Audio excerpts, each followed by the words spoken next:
I don't know We about made you it. guys, but every time I listen to that, that intro song, it's just kind of like that hype, right? It gets you going. We're gonna have a fun time. Automation's cool, man. It's like I just meant to make back to that.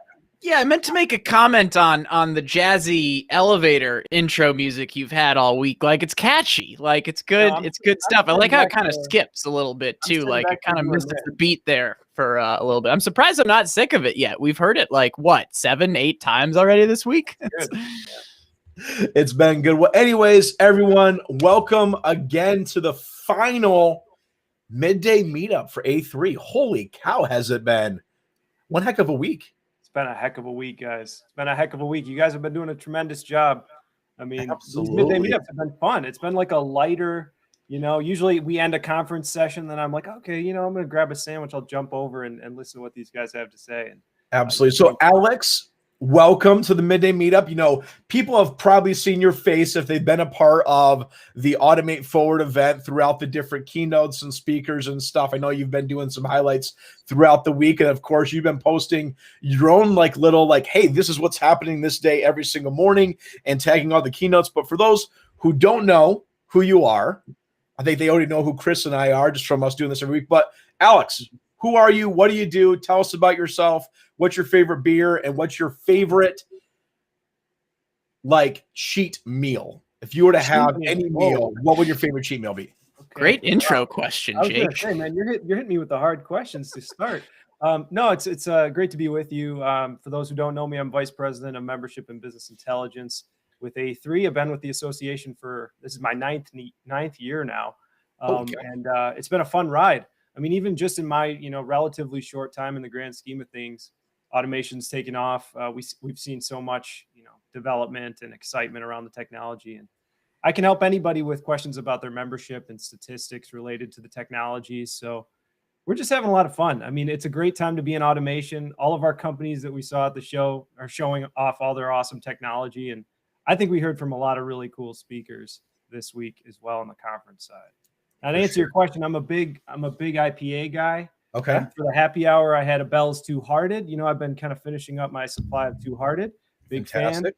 fan. And then cheat meal. My goodness, I'm a big Buddy's Pizza guy. So all right, Detroit style. Sorry, Jake.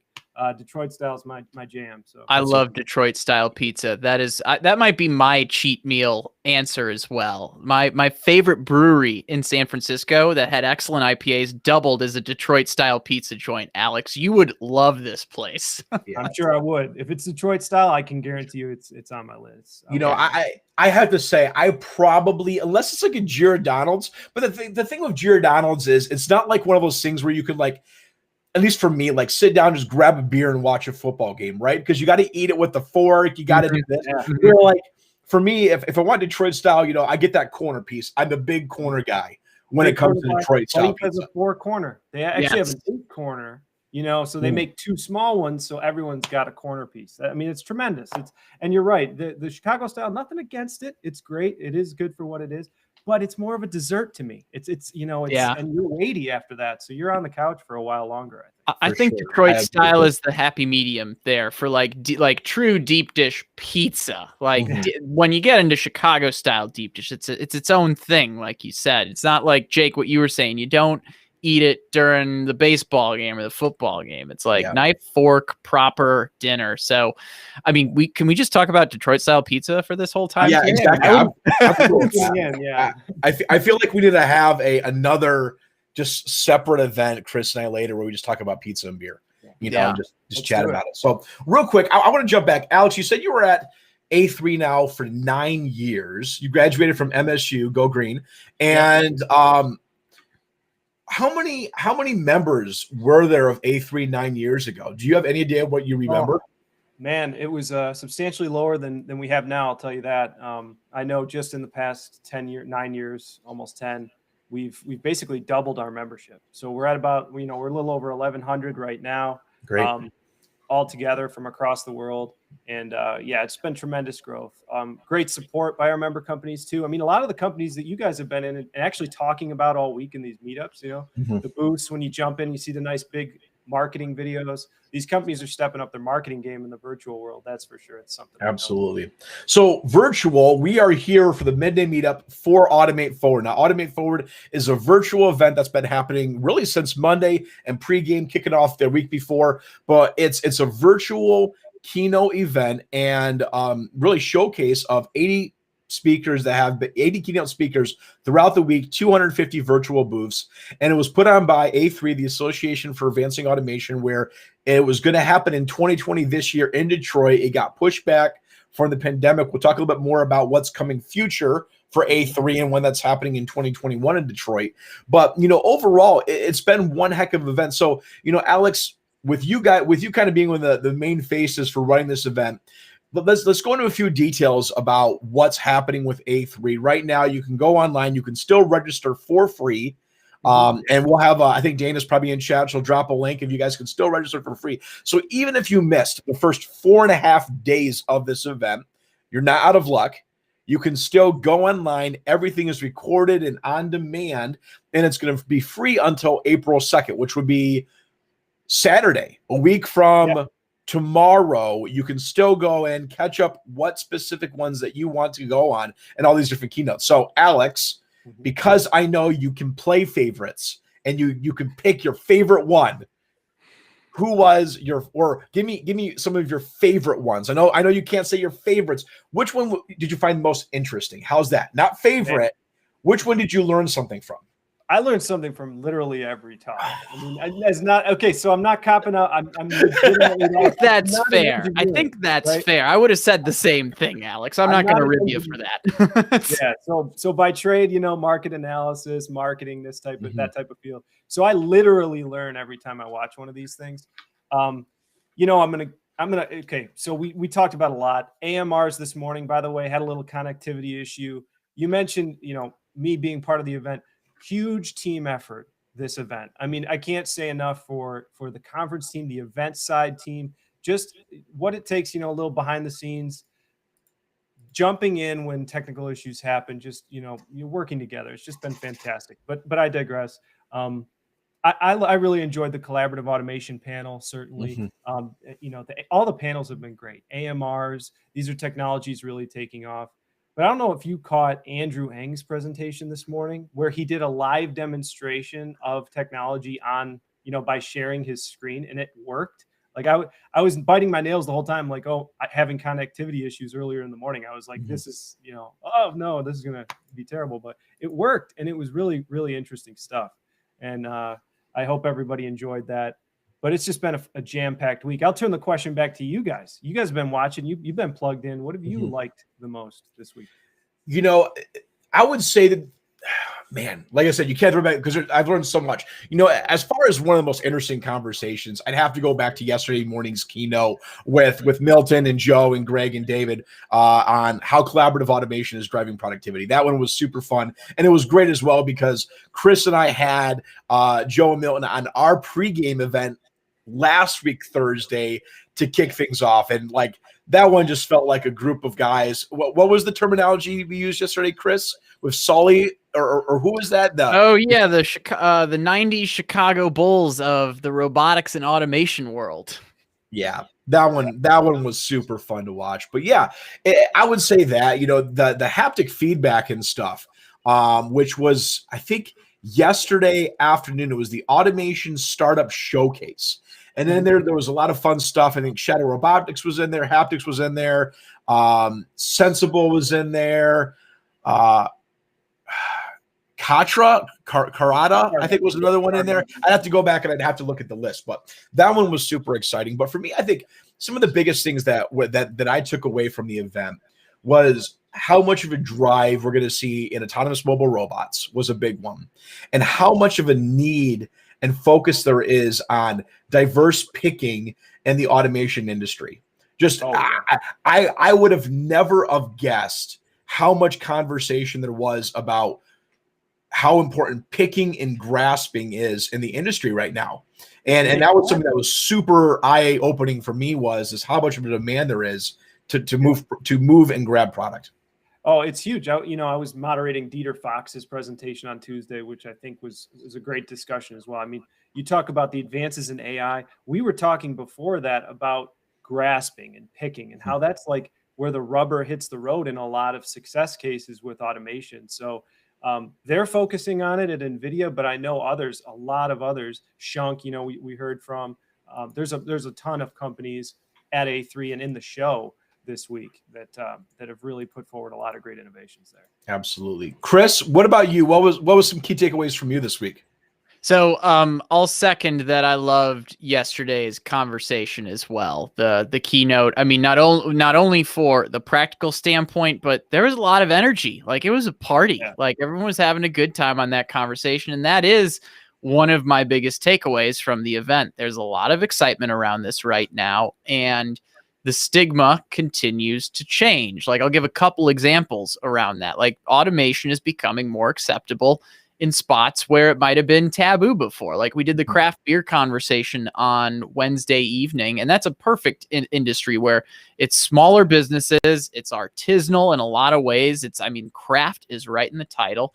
And and both of our guests were talking about how, hey, prices of automation are coming down and you need it like to be able to survive in today's market. And it's, when you look at it from the perspective of how do you create a better beer more consistently, like no brewer is going to say no to that, especially when you still need the brewer in that process. So I just, I'm sure I'm biased because I'm the host of Manufacturing Happy Hour and I love a good beer with a good pizza. But, I think it's just a great example of showing where that stigma continues to change, but not just the stigma around it, but just the excitement around it as well. There's been a lot of energy in a lot of the conversations.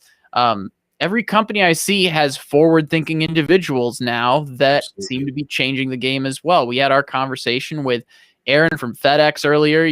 Some of the newer concepts I've been involved in that we've talked about before, where we're talking about robotics as a service, machine as a service. That came up right at the very start of the week in the first keynote, which the new industries driving growth of automation and robotics. That keynote was a personal favorite of mine, the Monday panel. So I know I'm going on here for a while, but the energy and the changing stigma, that's my biggest takeaway.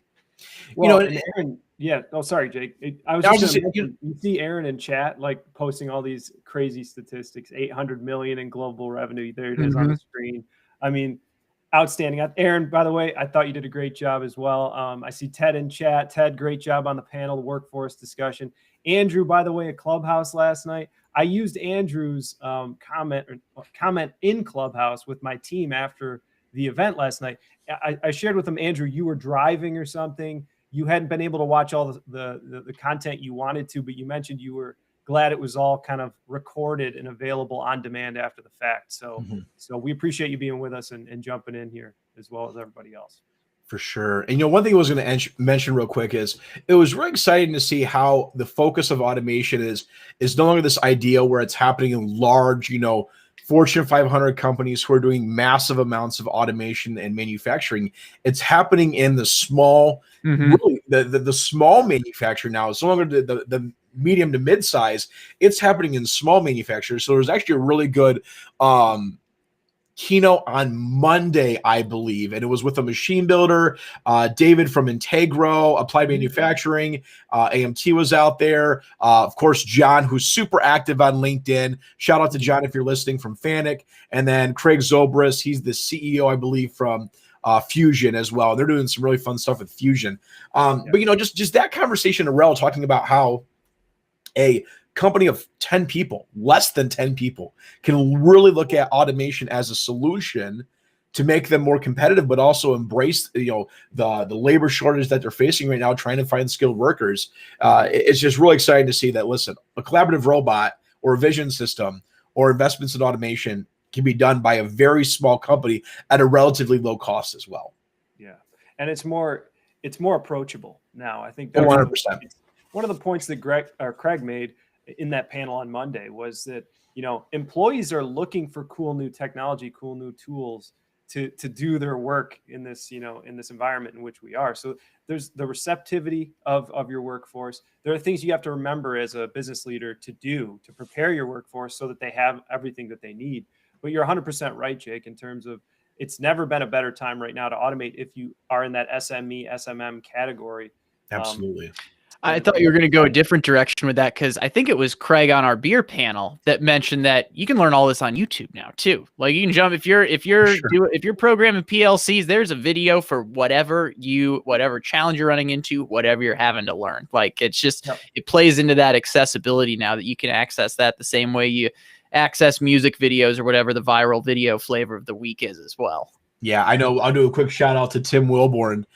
Tim over there at TWO Controls. He makes every single day he is posting a video about automation on solving some random thing, and it's awesome.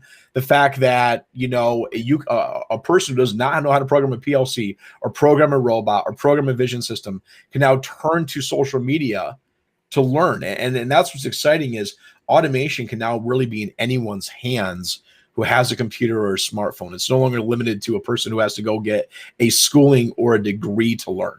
Yeah, and we're in that era now. I mean, COVID launched us full-fledged into having to make the transition to, fingertip access of all of this information. I mean, frankly, it's part of the reason why we decided to bring Automate forward for free to everyone, in the industry, is because that's kind of the norm, the expectation now is I can go and learn on my own time. You said YouTube, Jake. I mean, and so that's just the world in which we're operating. And we think it's important as the Association for the Technologies to follow suit and really kind of match up with what the folks who are consuming it are expecting. Absolutely.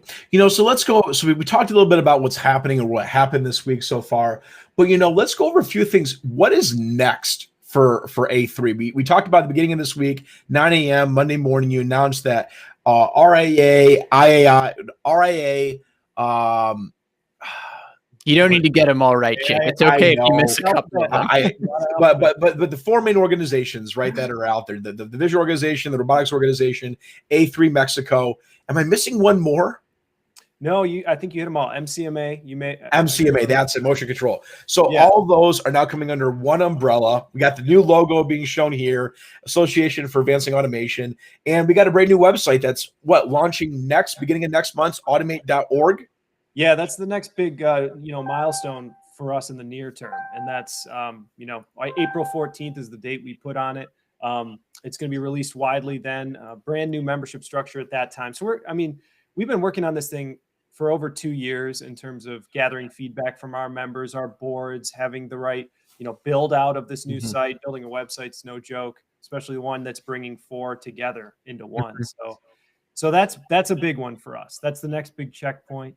We do have major vision events coming in a virtual sense right after that. So what's happening? Because I'm a vision guy. I love vision systems and all that. What vision events are coming up so I can learn about it?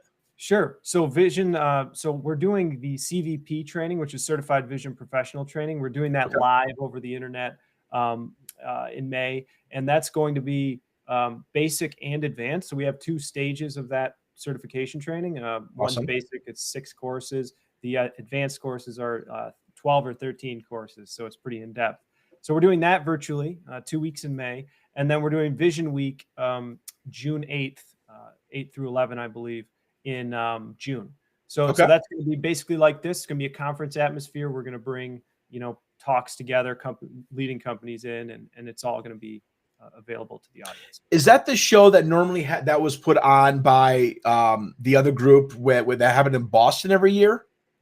Well, AIA's Vision Show. So that's our show, and that's actually going to be in October of 2022. We had to move that because of COVID, but we will be back in Boston in October of 2022. So next year that's a first for us. We're going to have our 2 major trade shows, Automate in Detroit, June 6th through 9, and then October of 2022 is going to be a Vision Show in Boston. So if any of you are interested, put those into your calendars. And what was that?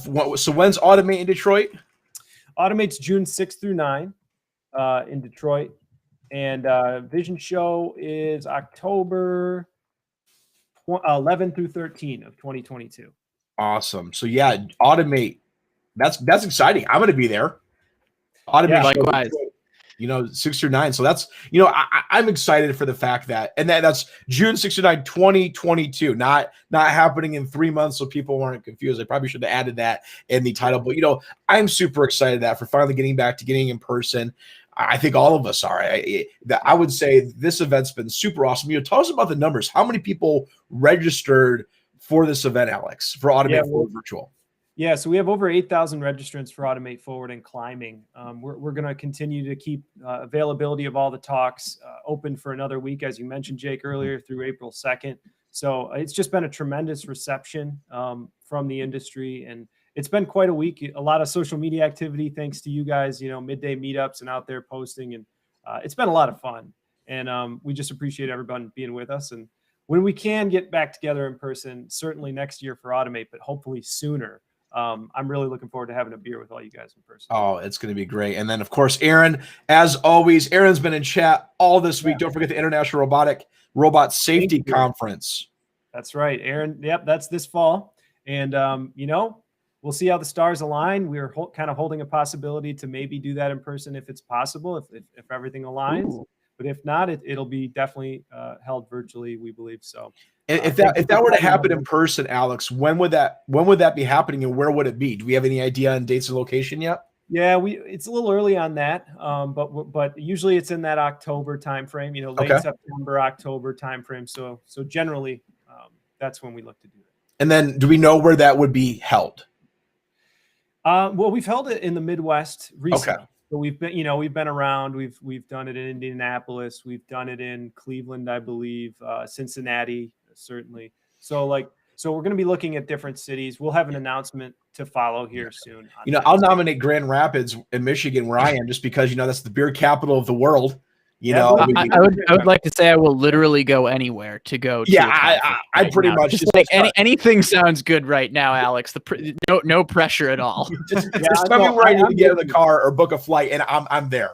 I'm with you. I mean, I can't wait. This has been, a trying period for so many of us. It's so much, has happened in the last year, but it's going to be really nice to be able to get back safely with everybody and have some Detroit style pizza, have some beer, and just catch up on everything in person. And I see Matt Wicks in chat. Thanks, Matt, for the shout out. Appreciate that. Yeah, and thanks everyone in chat. For you guys who have all been here this week, I recognize a lot of names who are just repeat names who have joined us every single day this week during the midday meetup.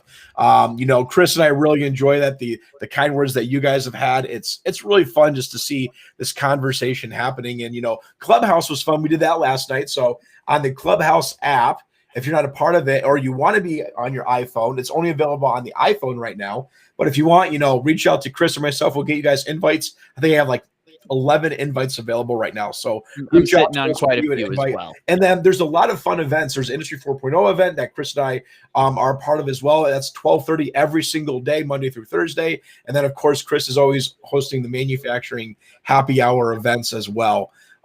Just lots of fun conversation where you can hop on, share the stage with us, and just really talk about anything you want. That's the great part about the app, is the casual conversations that come with it. Full credit to both of you guys too. I just want to give a shout out to you guys. And for those of you watching right now, this is my first time on Clubhouse yesterday. Jake sent me an invite, jumped in there, networked with the folks who were in there. Really cool. And you guys kind of being out front on the platforms and this informal, light kind of networking in the virtual environment. It's huge. So nice work. Thanks. We've had a lot of fun. The collaboration has been great. Oh, for sure. And the nice thing about this is now that I have this Restream app going where we can go live on events. This is probably going to be turning into not, the daily thing that's been happening this week. But I think, once a week, Chris and I are probably going to hop on and just have a chat on a random night, just randomly like, hey, you want to hop on in 8 o'clock and just go live on LinkedIn and have a conversation. So hopefully, we're going to see you guys on. And if you guys want to be a part, or you guys have something to fun or talk about in the automation or manufacturing industry, hop on. Let's have a live chat and just talk about it. And, that's the great thing about this platform right now is when we can't meet in person, having these conversations, even though it's a virtual face-to-face, it's always nice to have with you guys. Yeah, definitely. Yeah, I mean, our goal is, Automate may be ending this week and you'll be able to access things through April 2nd, but that doesn't need to be the end of these conversations, and I think it's safe to say it won't be the end because No. Jake, you and I are out there getting this dialogue going all the time. And now, as you guys have both mentioned, with platforms like Clubhouse that are getting more into the mainstream, becoming more accessible, like these conversations are happening more often, even when we can't be in person at trade shows. For sure. Yeah, maybe you guys could just, talk a little bit about what you have coming up. I mean, we've talked a lot about Automate Forward. You guys have been doing a great job, and maybe each of you could just fill everybody in and let us know how we can support you too as an industry. Chris, Jake, I'll let you lead off here. Oh, okay. So we're all right. I'll lead things off. So in general, if you're just learning about what Manufacturing Happy Hour is, it's a podcast and video series that I've been hosting for 4 years now. The podcast has been running for about a year and a half, but we sit down with industry executives, industry leaders, and we talk about the latest trends and technologies impacting manufacturers in a way that you'd have the conversation with someone over a beverage, hence the happy hour theme. Now, if you've been with us this week, we do literal happy hours as well, but the singular mission that I'm on is to help manufacturers tell their story. I've mentioned this to you guys a couple times throughout the week. I have a very minimal tolerance for buzzwords and a lot of jargon thrown around that doesn't end up getting to something substantial or a result that a manufacturer can put into action. So I help manufacturers tell their stories through the podcast, and that's the mission that we're on. And to put in the quick plug, if you want to find out about us and Manufacturing Happy Hour, you can subscribe on your podcast player of choice or on YouTube. You can find our content there. Or, I assume anyone listening to this is someone that I'd consider a forward-thinking industry leader. Link up with us on LinkedIn. We have a community of over 400 leaders. You can get there by going to manufacturinghappyhour.com/community. It'll take you straight there. So weekly podcasts coming out, more events on Clubhouse, as well as Zoom calls that we do for monthly virtual happy hours. You can find out about all of that through the community. So that's what we've got coming up. Still going to be rocking weekly shows, and you can find us there. Awesome. Yeah. And then for me with the Manufacturing Millennial, it's kind of crazy because really this whole entire thing started during the pandemic. So I have had the opportunity to go out and do a lot of in-person stuff, but really what's tied up for me with this upcoming summer and fall is I am going to be able to go out and start talking with more companies about automation, and where Chris does a phenomenal job sharing and focusing on their story. What I like to do is work with manufacturers and talk about the benefits of automation and how automation and manufacturing can improve their processes. So I take it from really a 2-point approach of talking to manufacturers and end users on their existing manufacturing automation processes and how that can be improved with Industry 4.0 solutions. And then the other side as well is I talk about the workforce and the labor issues that were happening on with getting millennials and Gen Zs involved with manufacturing, and how companies can use automation and technology to not only claim employee retention in their processes, but also attract new ones, and how they can do that through automation. So very exciting how Chris and we really just have this awesome thing. He tells the stories about manufacturers and end users, and I talk to him about how they can use automation to benefit their company. So just some really funny stuff. So, with that said, if you guys are listeners here and you think, you have a fun story to share about manufacturing, reach out to Chris. He's going to hook you up. He's going to do a podcast, visit you in person. And if you have questions about, hey, I have old, legacy product on my floor, how do I upgrade it? How do I implement my next automation, capital, or operational expense project? I'm your guy to help you out with driving those sources and technologies. Yeah. So that's what we're doing, and on top of me literally looking for any virtual or any in-person show I can fly to or go to this year, I will be there in person. So, if anyone has any fun events that are happening in the automation industry, reach out. We'll go on there. We'll sit in the middle floor, Chris and I will do a manufacturing happy hour, show right in the middle of the floor as everyone's walking around with robots. I was saying, as much as I do enjoy these virtual happy hours, my preference is in-person beverages. So yeah, I can't wait till these in-person events get rolling again. And I'm hopeful, guys. It looks like the light's at the end of the tunnel. We're seeing some optimism. Like it should be. I'm going to say it sooner rather than later that we're doing this together. You and me both. You and me both. One event we haven't talked about yet, or pretty much all week, it's been pretty quiet on that front, but is the A3 Business Forum. And that's our annual event that we do in Orlando. It's usually at the beginning of the year. We're coming from the Midwest, at least a lot of us are. It's cold, fly to Orlando. It's not too bad to get into the sun for a few days. But next year, January 31 through February 2nd, we're going back to Orlando. It's going to be a great event in person. This is a 700 person-ish executive networking event for A3 members. And it's been growing rapidly up until, we had to postpone it for COVID-19. So we're excited to get back there. I mean, that's always a great time. You talk about getting together with people, having a good time, sharing a beer, and networking. It's fantastic. So Alex, who would want to go to that event besides the fact that it's in Florida and it's warm in the wintertime? If people are listening to this or watching this stream later, what value would they get out of the event, and who are the type of people that attend it? It's often one of our highest rated events, and it's because it's one-on-one, it's networking time with executives in the automation industry. So automation executives go there. What we do is we have an opening reception with something fun. We had a mentalist one year. We had a guitar player who did parody songs one year. I mean, it's fun. You get together, you have a beer, you share experiences, you get to know other people, grow your network. And then over the course of the next series of days, we have an economist, Alan Bolio, I think was mentioned by either Sully, I think yesterday on your show. But we have an economist, Alan. I'll present some statistics, and we have a lot of other inspiring talks. Our motto for the event is amazing, inspiring, and informative. So we try to strike the balance between bringing all the thought leaders and executives in the automation space together for networking and users as well, and giving you usable, actionable content that you can take away and be inspired and have a great year with. Yep. And actually, we did a recap of that on Manufacturing Happy Hour from last year. So we talked to Michael Sullivan about, that event specifically. So if you do want to learn more, we have, I think it's like a 15-20 minute podcast on that topic through Manufacturing Happy Hour. Again, that was, I think we released that February 2020 for anyone that wants to look back on that. But that's a great way to dive into more info if you're interested. Yeah. And that's, if you want to find out more about that, you can go to a3automate.org and then look A3 Business Forum. So that is actually, they have a countdown timer 310 days away, January 31st to Wednesday, February 2nd at the Hilton, Orlando, Bonnet Creek, which is actually, I absolutely love that one. I was there, probably almost 2 years ago. I was actually at that resort for another event. So beautiful location in Orlando, Florida.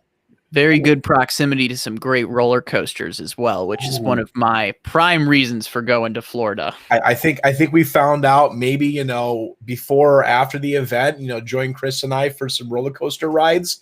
And anyone out there who can give us a automation behind the scene tour, because I don't think people realize all of these animatronics and roller coasters and everything, they're all controlled by PLCs and safety and robots. Like, I don't think people realize when you go to the Orlando visit and you go from these rides, you're riding on top of a robot, like a KUKA or an ABB or a Fanuc. It's literally how the Harry Potter ride works for anyone curious. Like, you are being carried through that ride by an industrial robot that is, by the way, I want to make sure I mention, has about as many safety controller functions as you can imagine on it. Like, it is as safe as it can be. But yeah, you're riding a robot, literally. Well, if anything, I bet you that's more safer, right? More safer. It's probably the most safe solution out there for the fact that of all the strict regulation that goes through it, on top of it being already a robot, it sure is a lot easier than their own home contraption of a motion control system. So yeah. There we go. Another conversation event, Chris and I, you're going to have. I'm going to find whoever it is. And Alex, if you know the guy at Orlando, who is the head of engineering and automation at Orlando, and I want to talk to him on what's going on. And if you guys know in chat know about that as well, hook us up, because that'd be a fun conversation. Jake, it's funny you bring that up, because we had we usually do an optional event, like a tour of a nearby facility or something. We've gone to, Cape, I think, some of the space exploration places nearby. And one year we actually did a tour of behind the scenes of the Disney one of the Disney locations. I think it was Disney World or somewhere, Yeah. Universal, something like that, where they showed what you were describing, like the automation and the mechatronics and everything behind the scenes. So a group of people, like 20, 25 people who decided to join, got to go through and see that. And you heard it here first. I was talking about how we do virtual happy hours through Manufacturing Happy Hour. Either our April or May session is going to be focused. We're going to be talking to some leaders in the amusement industry as part of that. Awesome. So we'll be having that conversation, getting people excited for summer, because I can tell you, I'm not going to be doing a lot of international travel this year, but I think I'm going to make that up by doing some roller coaster binging across the country. That's the plan. Oh my gosh. Meet up in Cedar Point later this a couple months. It's not too far of a drive for you either. Well, super close to you, Alex, with you being on the east side of Michigan. I love Cedar Point. I'm a big Cedar Point fan. You don't have to twist my arm that hard to get me to go to Cedar Point. That might be my favorite place on earth. But yeah, so with that being said, I know we're kind of getting close to wrapping things up. There's still some amazing events happening on this student. Actually, one of my favorite events I'm looking forward to checking out is at 1:30, and that is actually going to be what is it? I think it's called the Opportunities for Legged Robotics. So Michael Perry from Boston Dynamics and Damian Shelton from Agility Robotics.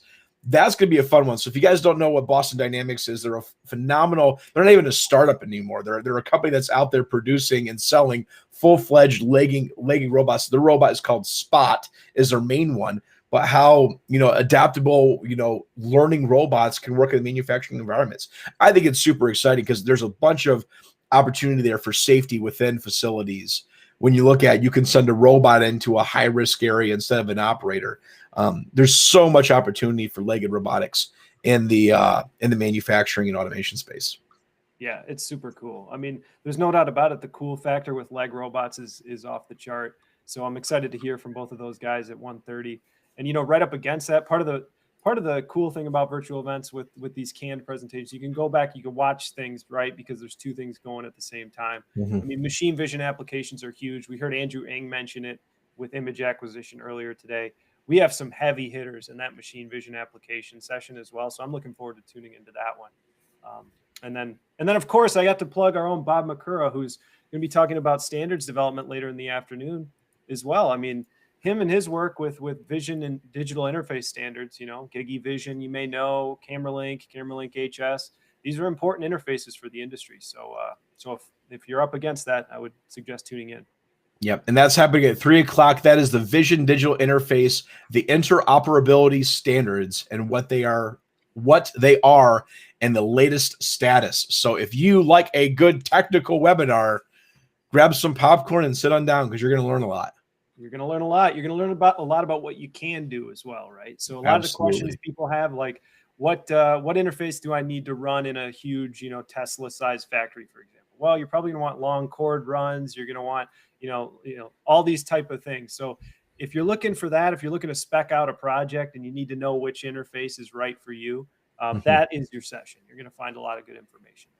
Fantastic. So we're going to go ahead and wrap things up. We're about 40 minutes into this awesome midday meetup. So with that said, Alex, thanks for joining us. Thanks for all the hard work you and the A3 team put forward, making this Automate Forward event happening. What an awesome success. 8,000 people registered. I know thousands and thousands of people have attended the events and the showcases and the keynote speakers. Just super exciting to see those numbers of people really attending an awesome virtual event. Well, Jake, Chris, thank you very much for being with us all week. You guys have been doing a great job. Love that we came together and collaborated on this project. And I'm looking forward to the Detroit style pizza, the beer, and getting together doing this thing for the live Automate next year. So thank you all very much. Yeah, no, thank you. Thanks for having us. It's been a lot of fun. Cool. For sure. Thanks, awesome. Well, on behalf of Chris and I, Chris from Host of Manufacturing Happy Hour, and myself, Jake Hall, the Manufacturing Millennial, I guess we're signing off on the midday meetup. And then I hope this next midday meetup we're going to is going to be live Detroit 2022 in June next year. And it's going to be a super fun event. But until then, Chris, what's your closing saying that you like to use? Stay innovative, stay thirsty, and we'll catch you here again soon. Cheers, everyone. See you guys. Cheers.